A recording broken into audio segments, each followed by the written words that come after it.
everyone. I'm very excited and honored to introduce our first speaker of the day, a legend in our industry, the one and only Marc Halbfinger, and he will share his view on the future of the wholesale and connectivity business. Marc, the floor is Thank you. yours. Thank you very much, Isabelle. Actually, I should point out that when you sent me a note, you said the evolution and future of the mobile ecosystem.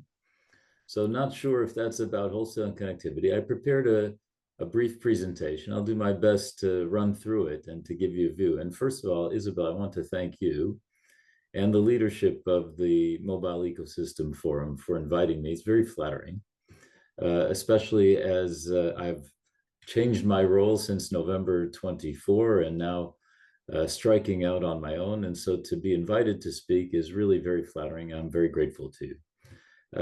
I thought that I would tackle your thoughts about what to discuss in the Mobile Ecosystem Forum, particularly its evolution, with a little bit of a history of evolution, some key trends, some geopolitical context, views perhaps on go-to-market model and shifts, and what the future holds and what might be wise for Mobile Ecosystem Forum to consider as we go forward.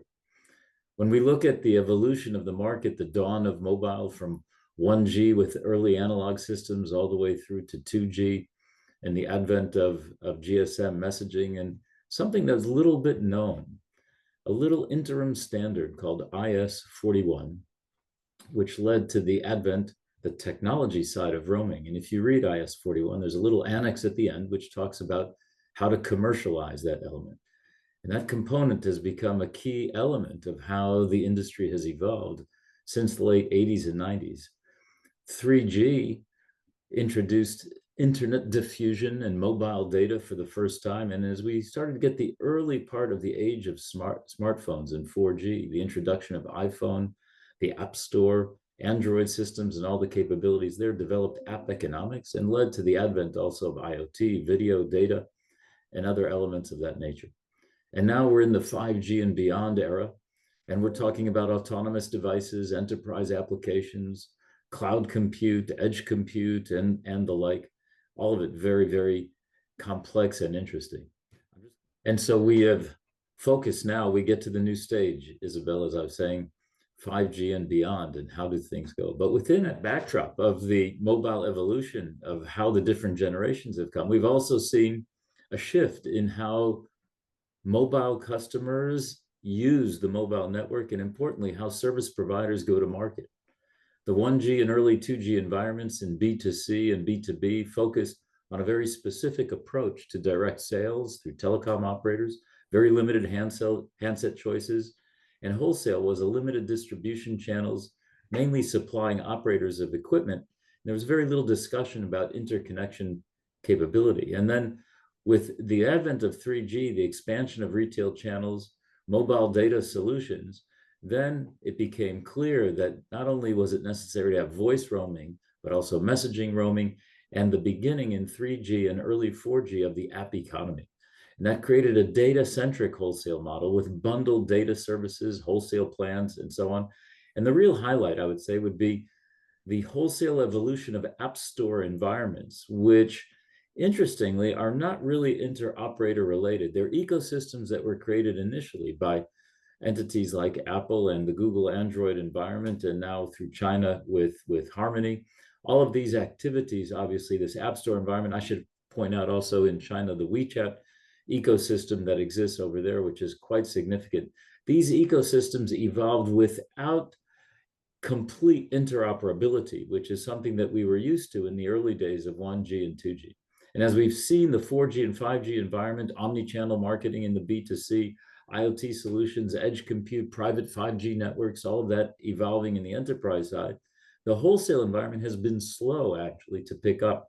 Even though network slicing and edge computing and customized connectivity solutions are promises for the future, still there hasn't been that much evolution. Against the backdrop of all of this, the evolution of the technology, the go-to-market approaches, there's also been tremendous geopolitics in the background of our environment. In the 80s and 90s, we were facing the end of the Cold War, the beginning components of early globalization. Then the geopolitical context started to evolve with the rise of the internet, the fall politically of the former Soviet Union, the expansion into emerging markets, and globalization arguably began to replace standardization. And as 3G and 4G started to evolve, China started to rise into the affairs, and there became some increased geopolitical competition and some data security and surveillance issues. And I would argue the beginning of some fragmentation in how we view internet governance. As Asian manufacturers started to influence the market, commoditize prices, it became quite interesting. And now, as we come to our era from 2010, 11, 12, and onward, we're seeing increased geopolitical tensions. I would argue something called digital nationalism and data sovereignty is starting to take back, and there's scrutiny of more foreign technology providers from jurisdiction to jurisdiction, and there is an emphasis in all markets on national security and how critical infrastructure is protected, and perhaps even the rise of small regional internet systems. So there's an increasing debate over 5G and future 6G infrastructures, the role of vendors, and in the future, we'll see beyond that 5G how AI and quantum will be impacted by those environments. Before we think about that Northern Hemisphere environment between and among China, the United States, and Europe, let's also consider digital divide considerations, which arguably can be framed as North and South, although those definitions may be inappropriate. And I apologize to anyone who might think that that's not the right way to describe it. But the digital divide is quite critical. In the Northern Hemisphere, one might argue more advanced infrastructure has led to increased penetration and therefore access to broadband, which allowed for early adoption of technologies. Interestingly, in the Southern Hemisphere, because of the lack of infrastructure in some locations, there's been an opportunity to leapfrog older technologies. Mobile money actually started in Kenya in the most advent manner. And I think that that is an exciting approach to understand that applicational adoptions and usage patterns can be influenced by geopolitics, but also by local requirements. And so it's important to take a look at how the economic development, market dynamics, the infrastructure and connectivity in each environment can be very impacting. It impacts application adoption, usage patterns. The North, arguably with more mature markets, the South with rapidly growing markets, and mobile technology as the key driver of economic inclusion in those environments. So I think that all of these structures need to be considered, particularly as we're going through the future. And as we take a look at the technology environment for the United States, for Europe and China, we can see different approaches. In the United States, there's been a focus on innovation, competition, technology leadership, but recently also about national security. And yet they're driving the concepts of Open RAN and AI, but with regulation and with concern for how domestic manufacturing of semiconductor chips can be driven through the economy. In Europe, the thought process is a little bit different, focusing on digital sovereignty, European values, one might argue, and certainly around data privacy and a human-centric approach to AI, the first large structured jurisdictional environment that came out with AI regulation, China immediately thereafter, and also focus on sustainability that perhaps outpaces any other market in the world. In China, there is a national technological self-reliance and an aspiration for global leadership. Yes, state-driven innovation, but also individual with strategic investment. And there is an emphasis on data control and cybersecurity, and I'll explain that a little bit later. The integration of technologies in China, though, is in all aspects of society. Having just come back from Shanghai, I can tell you, there's no need anymore for cash because digital technologies is everywhere. And there is now an emphasis on what they refer to as the digital Silk Road. Those policy perspectives in the United States have brought about an open but secure internet and data flows.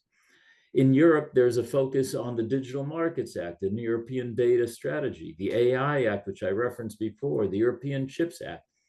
And China is focused on policies about Made in China 2025 and China Standards 2035, and very forward thinking around 5G, 6G, AI, and even quantum computing with very strict regulations on data and internet content. When you compare all of it, there's different views for data governance, for AI regulation, and for network infrastructure. But arguably, all of these environments approaching things differently are going to reach some sort of common ground for the interface amongst the different structures. And it's leading, therefore, to key global trends around privacy and security, the convergence of mobility and other technologies, because quantum and AI are not per se mobile technologies, but they're technologies that will be fueling how the mobile ecosystem at the B2C, B2B wholesale environment will evolve. And as each technology and each geopolitical context has driven change in model, so too are we probably likely going to have to enjoy new changes in model. And this will bring about also a change in the approach to partnerships and collaborations, and a change in customer expectations. It means a focus on data. And here I wanted to take a step back and explain why is the story around data so different, and that the models of approach are so critical. In the early days of economics, Karl Marx on one side, Adam Smith on another side, focused on the means of production and how to organize them, land, labor, and capital. And without getting into an argument about how they are, I will tell you today that data has become a means of production. And in fact, even in the People's Republic of China, they've chosen to actually place that in the Communist Party factors that explain that the state or the party, therefore the people, should be in control of data. In North America, there's an argument about whether the data belongs to the individual or to the corporation. And in Europe, there's a protection of it. But it's inarguable that data has emerged as a linchpin that drives value creation, innovation, economic growth. And that presents new opportunities for business, for government, and for society. And it requires all of us to be thinking about it carefully. It impacts go-to-market models.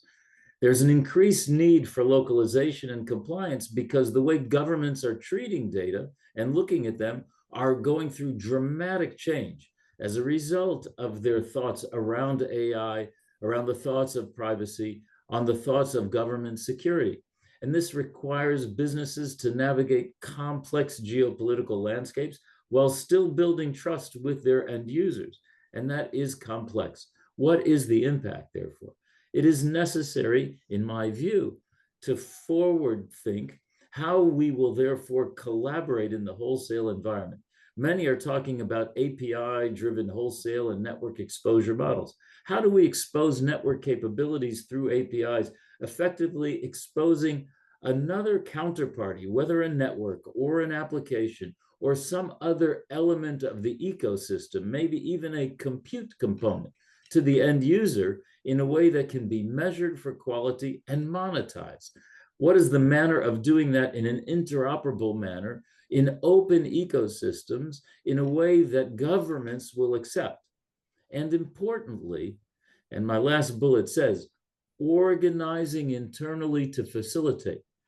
Our companies, mobile operators, applications providers, hardware providers, network service providers, are each of these corporations truly organized to let technology lead around these concepts? This is the most complicated element there. AI and APIs is something that needs to be considered. There are some who are arguing that APIs will be somehow replaced by AI, but maybe they won't, because fundamental interoperability requires standardized system interaction. It requires security and control. And there does need to be a transition from legacy systems to new types of infrastructure with defined functionality. Therefore, AI may transform APIs, but I'm doubtful that they will disappear. In fact, we may get to a stage now very quickly where we would have dynamic API discovery and orchestration that would allow the automation of integration of services. And I think you all know that I've been a proponent of automation throughout networks and how we can expose value to the end user, but also between environments of service delivery through intelligent API management that's optimized, perhaps through AI. The rise of agentic AI may reduce the need for some apps, and it may impact app revenue, and it may even reduce the structure of search engines that will impact advertising revenue, But there are ways to generate agentic AI tools and platforms through API environments that would focus on services that would be meaningful. In the future, as we go to a 6G based environment that would be hyper connected, focusing on terahertz frequencies, ultra low latencies, massive bandwidth, integration for sensors, and based upon government concerns as we involved highly localized communication, which will have AI as the core engine of mobile experiences. AI driven automation and security, all of these will be there, and it will shift the commercial go-to-market models at the consumer level, perhaps to hyper-personalization, and at the enterprise level to increased forms of productivity and applications that we had not been considered. Underlying it all will be the need for interoperability and a transparent understanding of the data, its quality, and how it gets monetized. This will require new paradigms of thought as we go forward. Some of the possible applications over the next 5 years will certainly focus on personalization at the consumer level and automation at the enterprise level. Enhanced connectivity for industrial IoT and enterprise will be the norm. Real-time data analytics, automation, remote, smart factories, smart innovation, autonomous vehicles, all of these things I've been talking about increasingly will get deployed, and now with more immersive experiences. Digital health, wellness, and mobile commerce certainly will be drivers of the application values. Against the backdrop of all this, what does the Mobile Ecosystem Forum need to consider as they go forward? Number one, the diverse needs and priorities of the universe of its stakeholders, whether it be Northern Hemisphere, Southern Hemisphere, service providers, app providers, middlemen, facilitators, wholesale, hardware, whatever it may be. It's diverse, different regions, industry subsectors, different technology impacts. How do we get to a process of innovation which is inclusive, that can promote the innovation, benefits social segments, and provides monetizations as the go-to-market model shifts? There will always be, in any economic or political shift, winners and losers. How do we create a larger sum of winners and reduce the impact of the losers so that we're distributing the value proposition sensibly to the benefit of the industry? That could be with global opportunity, but it can be with localized solutions. And importantly, can the Mobile Ecosystem Forum deliver a diffusion of best practices from everywhere, whether it be Northern Hemisphere or Southern Hemisphere, from the technology providers or the service providers, from the application thought processes, the guys that are writing code or the guys that are building hardware, whoever it may be. All of these are key consideration. My recommendation, MEF, you are the global convener and thought leader. Engage with policymakers, engage with the GSMA, engage with your other MEF, engage with TM Forum, engage with the vendor community, the software community, and the operator community. Focus on the emerging areas that have a commercial gap of organization. Guidelines for AI and data, clarity around addressing the cybersecurity threats, because every jurisdiction looks at it differently. And what is the potential of the mobile metaverse, so to speak, which is undergoing consistent redefinition? And what is the approach that MEF can continue to encourage, as it already does, around sustainability practices? And how, through all of these objectives, can you increase your membership to those who might need your influence and involvement around the world? And importantly, adapt to the changing geopolitical landscape.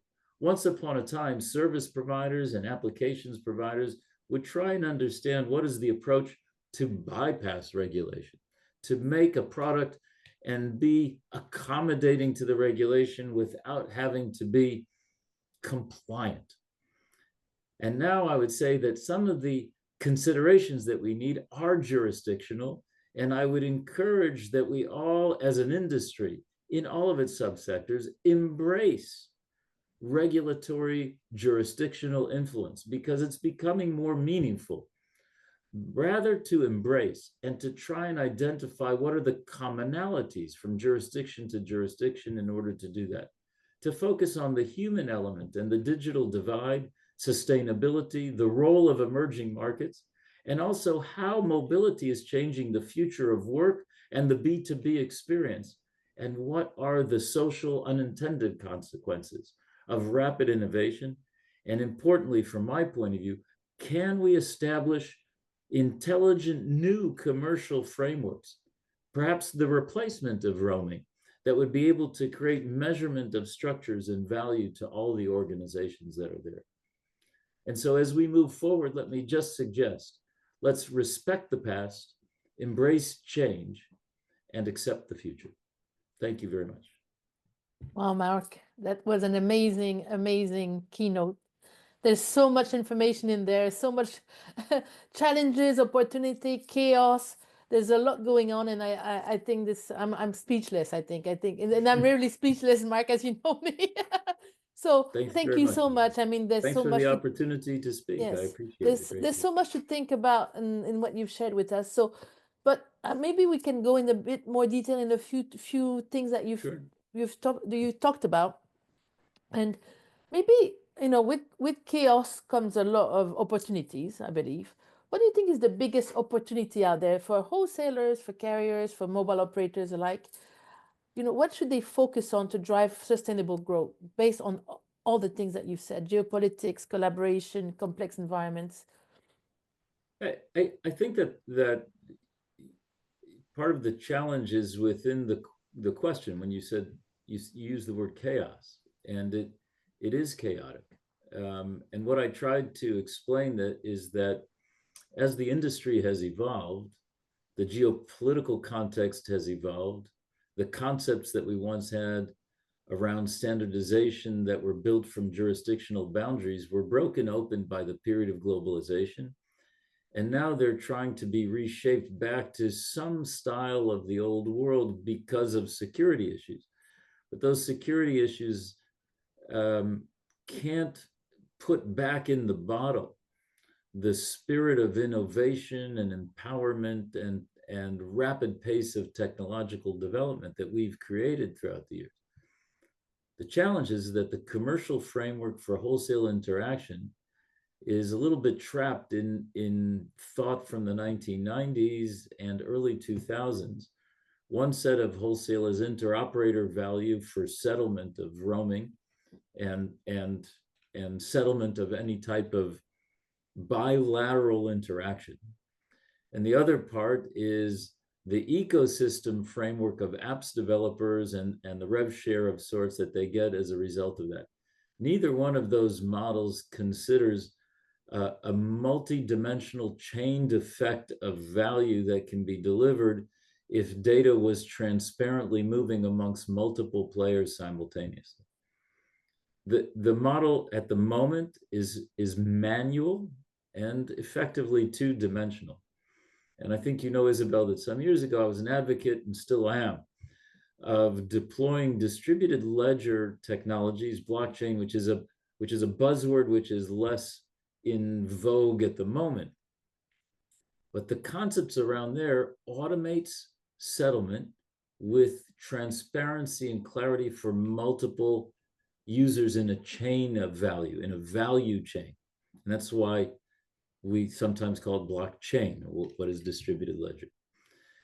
And there hasn't been an industry-led commercial thought process on how we can aggregate the ecosystem of networks, of software developers, app providers, hardware vendors, and multiple ecosystems. An ecosystem can be a network-based ecosystem, it can be a cloud-based network system, it can be an application-based network system, and it can be private sector environments for health or for finance or whatever the case may be. Putting all of those together for common measurement and settlement hasn't yet been fully thought through.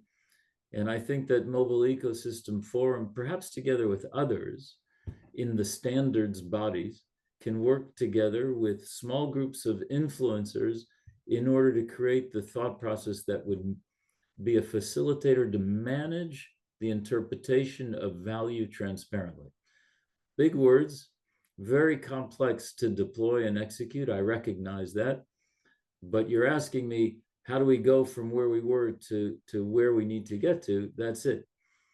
Bear in mind, there is no single standard anymore as was created around GSM or CDMA. By the way, IS-41, arguable if it was written for CDMA or for GSM. But anyway, that IS-41, that little appendix about the commercial approach to the commercial methodology to settle the technical interface that represented IS-41, we're missing something like that for the new world. And there needs to be some consolidated industry-led thought process around there. And I hope that the MEF can, with its multiple stakeholders, can be meaningful in that process. Okay.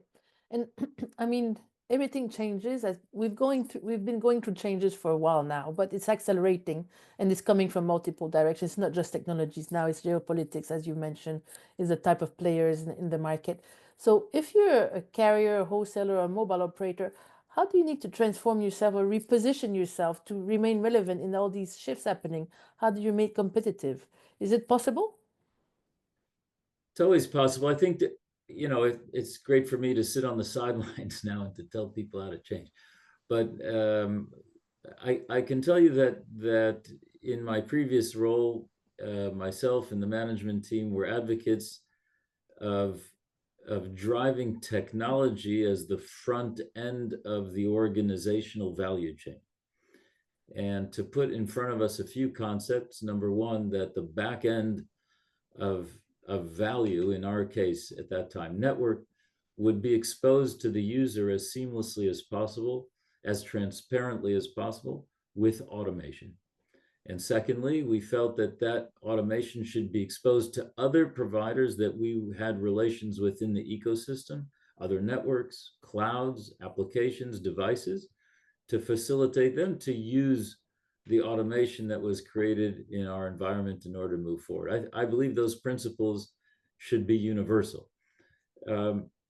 Separately, just paying attention, even though I didn't attend MWC physically this year, but watching many of the lectures and listening to the thought process and having attended last year, my sense is that mobile operators, and to some extent some fixed network operators, have not yet organized for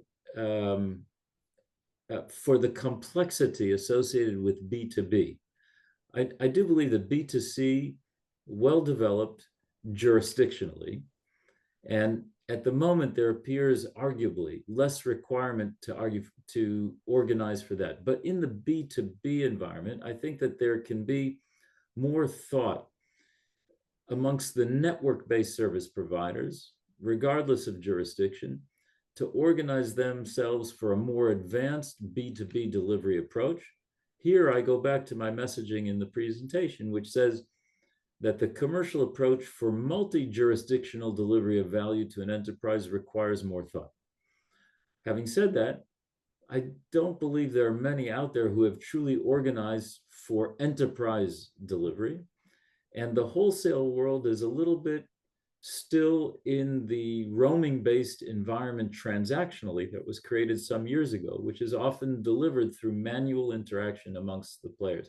And so that's going to keep everyone locked in. If you're not going to drive the technology forward, if you're not going to reorganize to have technology in front, if you're not going to reorganize to place a direct emphasis on new and intelligent use cases that can be delivered using 5G to the enterprise segment, it's not just about more bandwidth for a consumer. It's about being able to do network slicing. And then if you're doing network slicing in jurisdiction X for an enterprise, what if they want to do it in jurisdiction Y? How do you transact for that? These things have not been well developed yet. And so that requires organizational thought downstream internally. And it also requires organizational thought around the wholesale interface.